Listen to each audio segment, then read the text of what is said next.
I'm going to start recording. Okay, here we are. So good to see you in person. Ian and I have been back and forth on in the Facebook group for quite a bit, so it's really kind of cool to get to see and exchange ideas in person. I'm so glad you're here. Thank you.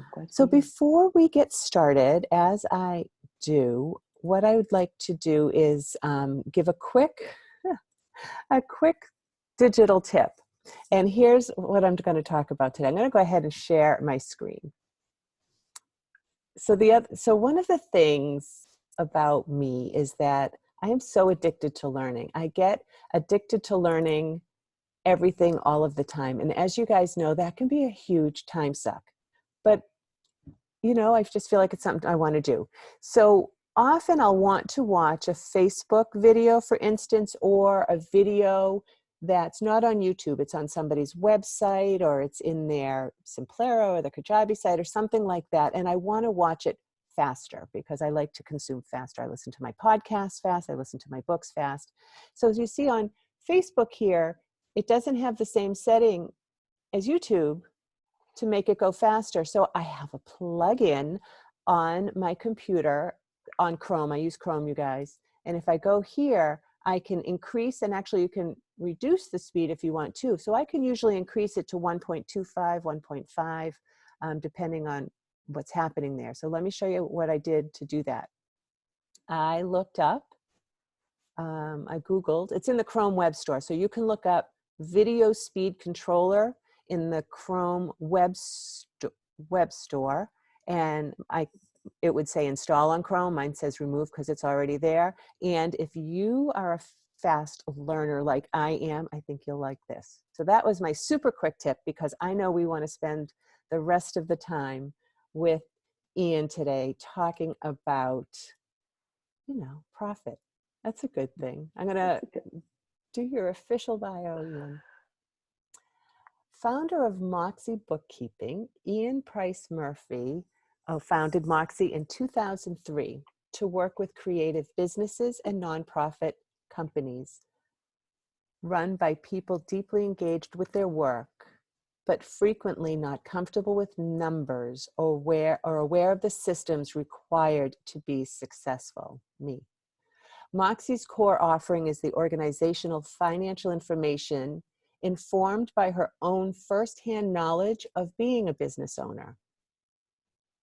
Ian it says Xero, Ian, how do you say that? Xero, that's a software. Oh, okay, Platinum Partner Software, a certified business coach, and a mastery level profit first professional. And her superpower is taking the fear and frustration out of finance. And today we're going to be talking about the 4 principles for financial clarity without stressing over spreadsheets. I was just noticing while I was reading this that I must have taken some calming breaths 4 times over this, right? We were just saying, I am a techie. I love tech stuff, but there is something about this topic that makes me need to take some calming breaths, Ian. Tell me how you help. Like, what is it? How am I going to get by this? Well, I think the first thing is I have a lot of wacky metaphors. One of my favorites in explaining that sort of like that a lot of people get around money is it's sort of the last forbidden frontier for talking about things. Like most of us have become very comfortable talking about our bodies and our sexual lives, you know, like that was what that revolution was all about. But you ask someone how much they make and they're like not okay to talk about. Yes. So I think of it like, sure, you love science, but when you walk into the dermatologist's office to have her look at a little spot on your ear and she goes, okay, great, strip. That's what we're talking about with bookkeeping. Someone is essentially asking you to open the kimono and, you know, and stand there in all your glory. And even though it's completely normal that we still feel so vulnerable and revealed and often unprepared for someone to be looking at us that intensely. So some of it's just, you know, that's all it is. It's just, you know, I'm coming in like the dermatologist and being like, great, let's just open her up and take a look. And that can feel like it needs a few calming breaths for sure. Oh, for sure. Yeah. So tell me about everything. I think probably profit first, right? Like many people, I know Lisa's on, and Lisa's on watching us today, and she introduced me to profit first. I read the book. I made the account. I'm not activating it, right? That's why right? So I need an advisor to help me with that kind of thing. It helped for a minute and then it didn't. So tell me about what it is and how it helps everybody. Everybody, which is, strange to say. Um, so Profit First is a book written by a man named Mike Michalowicz. He's a really nice guy. He lives in New Jersey. Um, I think I read the book when it first came out and immediately dismissed it because I'm a bookkeeper. And I'm like, well, why wouldn't you just look at your reports? Mm-hmm. And it wasn't until my third client came to me and said, have you read this book? That I was like, I need to read it again. And I went back and I read it again with rather a sort of critical learning eye, a more relaxed, what does everybody else see in it? And what I realized is, oh, everybody else doesn't love bookkeeping. That's why it makes perfect sense. Right. And what clicked with me was I realized I was actually using that system in my personal life. That one of the things that I like to be very open about is that when I was in my 20s, I had a bankruptcy. And it was because I had no idea how to handle money. I had no idea that I was under earning and that there was no possible way for me to survive. I thought I just had to work harder, work Mm-hmm. longer, Mm-hmm. get another roommate. I had 7 roommates at the time of my bankruptcy. Like, it was not a spending issue for me. But I just didn't have any kind of system to clarify what was happening to be able to see the problems coming. And so the foundation of the system is what I summarize as give every dollar a job, give every dollar a home. And what that means is put things in different places, different envelopes, which again, a lot of us kind of do this in our personal life. We put our savings over here and our, everyday stuff in this checking account. And so to just say, yeah, it's a great system. Let's do it for business too. I'm giving you a pause just in case I told you, I promised you I'd pause for a moment because I'm do you have a question that goes there, or can I keep going? Great. So that's what Profit First essentially does, is it says, Mike has this whole sort of way of looking at things based on good nutrition. I have some questions about the diet industry, so I always like to find my own way of saying things, but generally he says, put things in smaller plates, which is the same thing as give every dollar a job, give every dollar a home, and take your profit first. The problem, and again, being a bookkeeper, this is what I do, is a problem that I create. We look at our reports and what we see is income less expenses equals profit. And we go, oh, okay, that's what I'm supposed to live on. And the answer is no, no, no. You need to flip that so that it's income less profit equals expenses. And now you don't have to budget. You don't have to worry. If it's in your bank, you can spend it. If it's not, you can't. And it just pushes innovation. It pushes patience, which is not always that easy for me. It pushes creative thinking about, do I need it? Do I need it today? Is there some other way that I could get this need met than throwing money at the problem? I myself am also a learning addict. And so I had to set up a separate account just for my courses so that I don't overspend. And so what happens is I get income in, and then based on a system that's outlined in the book and that I talk about in my little Facebook group too, you figure out what's the correct percentages for you. And that's based a little bit on where you are today and a little bit on where you would be ideally. And then you just kind of slice your money up like pie and serve it so that Nana gets the biggest piece because she's the most important and she's profit. And then whatever goes into that account for whatever it is, marketing, online learning, operating expenses, profit, owner's pay, etc., that's all there is to spend. And it just simplifies things. It just simplifies things so that you don't have to, I mean, it doesn't, Profit First is not intended to replace your accountant or bookkeeper. It's intended to empower you to do the thing you're already doing, which is checking your bank balance in the morning, and have that be real, reliable, and actionable instead of, oh, wait, what else is going to clear? And oh, the rent check hasn't cleared yet. And don't forget the credit card bill's due next week. So I have to, like, it just takes all of that fuss out of it. If it's there, you can use it. If it's not, you don't. I don't have any volume on you, Susan. Wait, you're muted. You're muted. You're muted.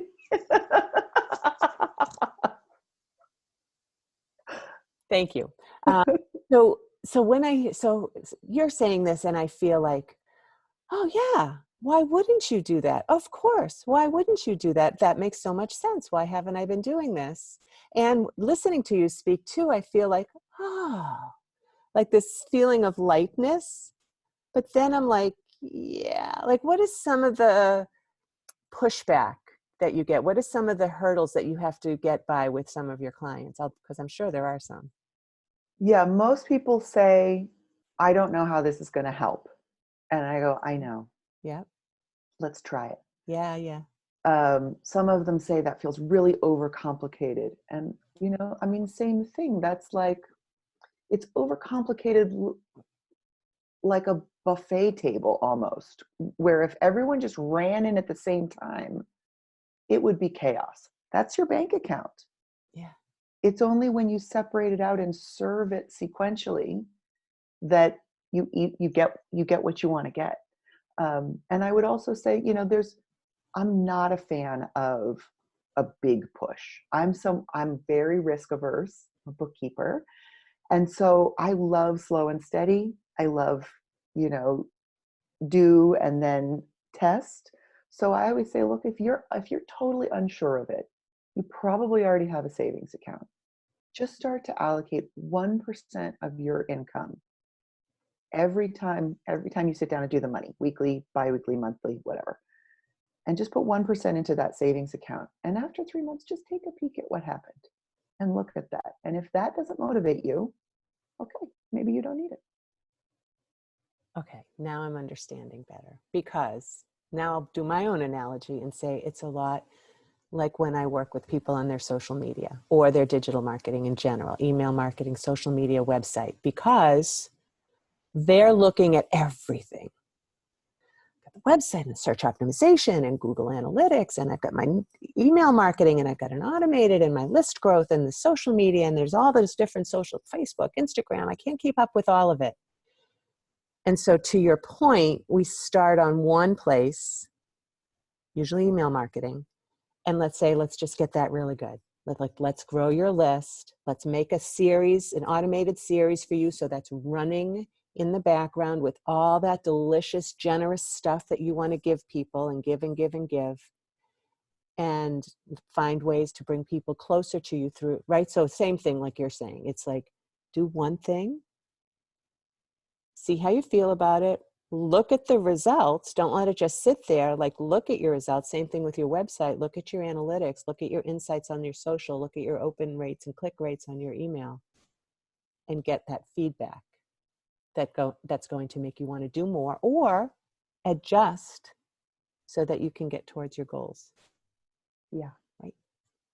Yeah. I mean, I feel like that's sort of one of the beautiful and terrible things about everything is it's all the same concepts.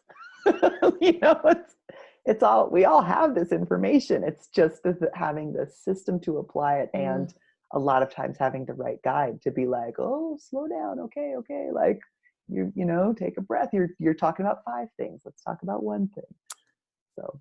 Well, that's particularly true, I think, with the people that you work with and that I work with, small business owners, entrepreneurs, because we know we're wearing all the hats and we want to do it all. And many of us are addicted to learning. And so we want to go to the next shiny object and not focus on what we already have doing really well. I'm talking to myself here too. Really talking to myself. Yeah. So I promised you 4 principles, and Yes. I only gave you one, which is give every dollar a job, give every dollar a home, which is separate bank accounts with specific purposes. my second principle is question every expense. Mm. So is it an investment?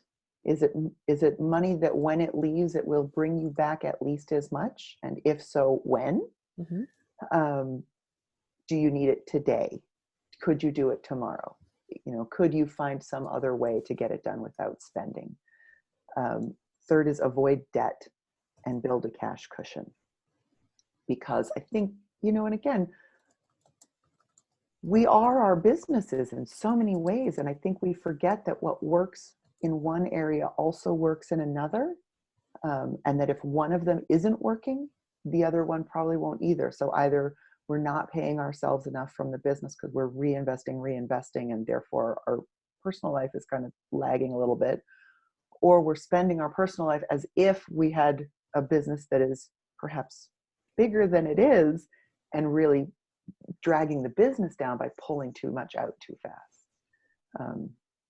And so, so debt happens, and it happens a lot. I was speaking to a woman yesterday, and she's like, I'm so embarrassed I have $17,000 in debt. I was like, that's totally normal. Like, that is a relatively low number for entrepreneurship, unfortunately. I talk to people who have way more than that regularly.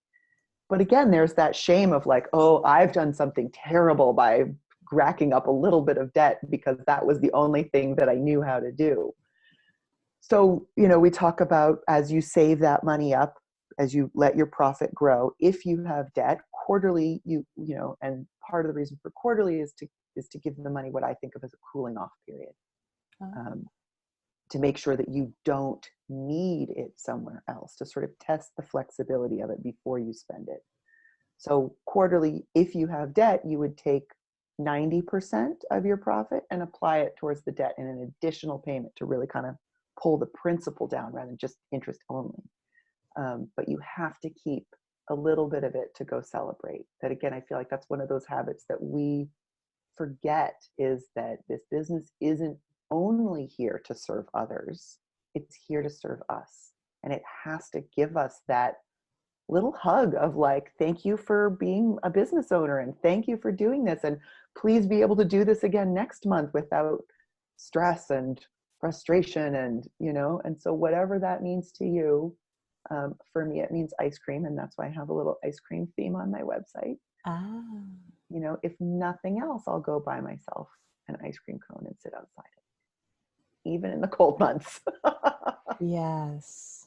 So yeah, and and what's funny is a lot of times I then started listing all of these ways that I could reward myself that didn't take money. Okay. So I would still have a quarterly reward, but then I could be like, I'm actually going to save this profit that should come to me. I'm going to save it up for something bigger, like a really nice vacation. But I'm still going to take my quarterly reward just in a less expensive or free kind of way. Maybe just brunch with my ladies, so that I then have this other sort of larger goal growing as well. Again, it's supposed to serve you. It's supposed to, But what I like about the way that you're talking about it, first of all, you're certified and all that. You've really spent all of your learning ability into this particular process, and it makes sense.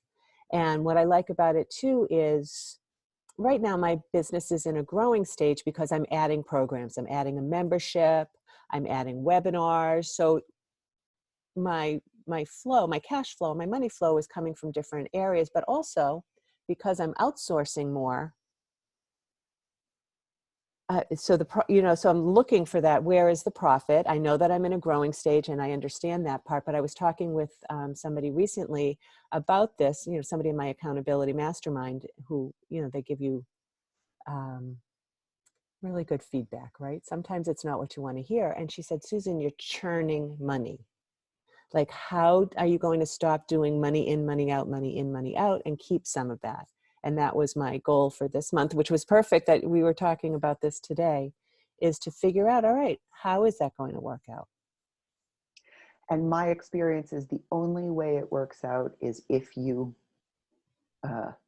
find a way to hold yourself accountable to taking your profit first. But then you have to confront, I actually don't have the money for this new initiative right now. Maybe I can wait. Mm-hmm. And that is hard, especially if you know that it is an investment and not an expense, and it will bring you in more money. Right. But again, it just gets you into that cycle. And what most of us do is reach for our credit card. And now you're, building debt instead of building equity. And, just like I was saying 10 minutes before I took myself off on a tangent, we all know we should have a personal emergency fund. Your business should too. There are going to be better months and months where you're like, why am I doing this? Tell me again why I'm doing this. Right. And unless you have some reserves that you can be like, oh, this is going to carry me through. I'm okay. I'm totally fine. I planned for this. This happens to everyone. In fact, this happens to me every year. I have my high season, my low season, whatever it is, so that it's normalized and you're prepared for it. And it's bringing snacks on the plane. It's making sure you've got your little Kind bar in your purse because you're going to get hungry before you're sitting down to eat the next time. That's what that reserve is for. I like that.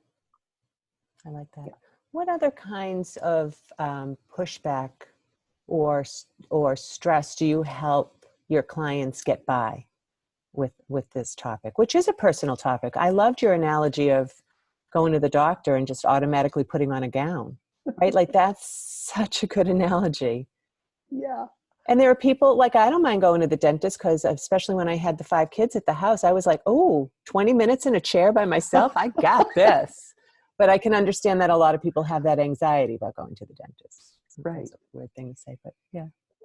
Yeah. Yeah. What other How do you pushback? how do you help them get by that? I did like what you said, like, just try it for a little bit and see how that feels. I mean, I think that I'm not very skillful in helping people get by stuff they don't want to do. I'm skillful in helping people say, I really don't feel like doing this, but I'm going to anyways. Okay. So, again, if the objection is just, this terrifies me, I don't like it, I don't want to do it, I don't think it's where my time is best spent, I got you. If you are going to be like, take it all, don't make me look, I don't want to talk about it, you're essentially asking me to make you a cake without giving me any ingredients. And it's just not going to come out very well. Yeah. And it's certainly going to come out as my cake, not your cake, which is the other thing. Is like, if you really want no input, I'm going to be like, well, I love German chocolate cake. And you're going to be like, right, I'm allergic to nuts. Yeah. So for me, it really, the people that I work with the best, and again, I think it's one of the reasons that I'm drawn to creatives, is this idea of it's collaborative, it's just a skill, it's just another habit. It's like learning to drive a car. I mean, that was a long time ago for me, but I still remember the terror of sitting, my dad taught me to drive on his little Volkswagen Bug, which is tiny, but I felt like I was in this monster that was just like, the moment that I turned it on, it was going to kill everyone. Yeah. And now, however many years later, 40 years later, no, not quite. I'm like singing and reaching for my lip balm and, kind of checking, like, it's just all very intuitive now because it's been practiced enough. That's all this stuff is. It's just practice and habits, like everything. So good. So how can people work with you? Do you have like a monthly thing? Is it an annual thing? Is it a once in a while thing? From a marketing perspective, unfortunately, it's all of the above. Mm-hmm. I really love to swim out to where you are rather than wave at you from the shore. So in terms of profit first, and we talked a little bit about this before we started recording, it sort of depends on you having reliable information, which is where all of the bookkeeping comes in. So a lot of the work that we do with people is getting you set up on either QuickBooks Online or the Xero software, which I personally prefer. Okay. And showing you how to do the data entry so that you can either say, that's so much easier than I thought it was, or I have an assistant that can do that for me, I'm all good, or can you help me with this?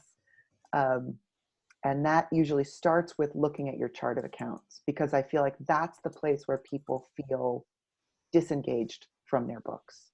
Here's this crazy default chart of accounts, and the choices are things like office supplies and office expenses. Well, what's the difference? I don't know. Nobody knows. It's ridiculous.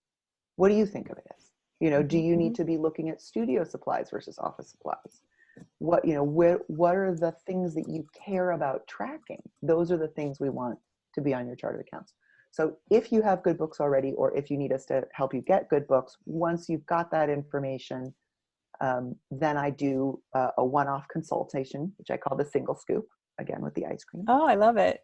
Which is just a one-time deep dive into your numbers to say, you know, if we look at the profit first framework, what are your percentages right now in terms of how much profit you have, what you're paying yourself, what you're setting aside for taxes, and what your operating expenses are.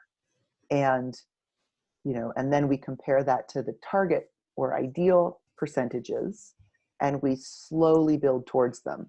Again, I think of it like running a marathon, right? You don't want to go, okay, it's a 10K, let's get up and go 10K this morning, if you have not been regularly running. Some people have. Some people can launch right into it and go 10K, no problem. Oof. Yeah, no, That would not be me. not me neither. So we go, okay, great. Let's just jog in place a little bit. Let's open that one savings account and start to put 1% in there. Great. We've done that a little bit. We're warmed up. Our bodies are a little bit more limber.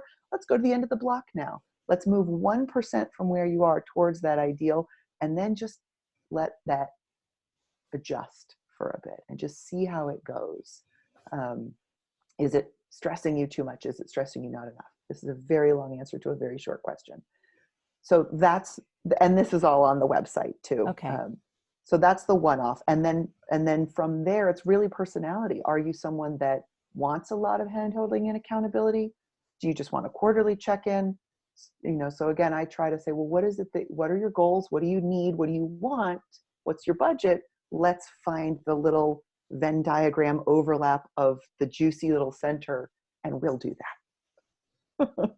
So good. So I put into the Facebook chat the link to your Profit First for Creatives Facebook page, and also a link where you have 2 chapters of the book, The Profit First.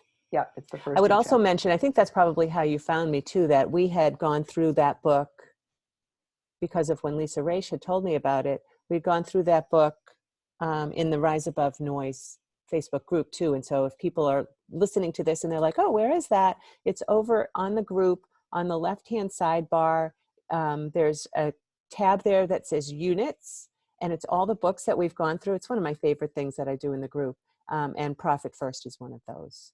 So you guys can, it's not the whole book, but it's different segments of it. So I would say go read the first 2 chapters on Ian's website, which is moxiebookkeeping.com. And then if you want to kind of see how I went through it chapter by chapter, it's on there. That's so funny. I would actually recommend the exact opposite. I would say start with your unit. I love the book club. It was one of the things that drew me to the group. I think that you give such a lovely comprehensive overview, and it's so much quicker. And then if you read that and you go, oh, that is really interesting. Okay. Then go download the 2 chapters and really see what he has to say. I like that better then. That sounds really great. Ian, thank you so much for spending this time. Is there anything else you wanted to tell people? We told them about your Facebook book, I think I never got to principle number 4, which is make money dates with yourself. What is that? Important. Mike says find a rhythm. I say make money dates because I want it to be fun. So at least monthly or bi-weekly or weekly, just sit down with favorite beverage, your bookkeeping. You know, if you need a buddy, get a buddy, but make a money date with yourself to really understand, you know, money is the lifeblood. It's the tool, it's the car, right? It's whatever analogy you want to make that gets us where we want to go. Without that, our businesses don't survive. And so really treat it like a special moment. It's a relationship with your business. And just as we, again, in personal life, have to set aside time with our partner to make sure that we connect, you got to do that with your money too. I like that idea. I have never really thought about that. And because I'm such a proponent of accountability buddies, and I know this is personal, but if you had somebody that you really trusted, and I would say probably not even maybe your partner, but maybe not, that you could do that, right? Like hang out like we do with like, well, how's your social media going is things we'll talk about, or how's your email marketing as something that I'll talk about with my accountability buddies. I wonder if you could take it almost to the next level and talk about money that way. Yes, and it's one of the things I love about Profit First, because you can talk very openly about percentages without feeling like you've told everybody everything. Okay. All So right. you can say, I'm at 40% operating expenses. I'm really trying to get to 35. What have Okay. you tried that's worked? And that's what I'm looking to talk about in the Facebook group, to try and get Okay. people open and acclimated in a controlled environment to start to talk about things like that. Thank you so much. You've been so inspiring. I Oh, can't wait good. to have more conversations with you.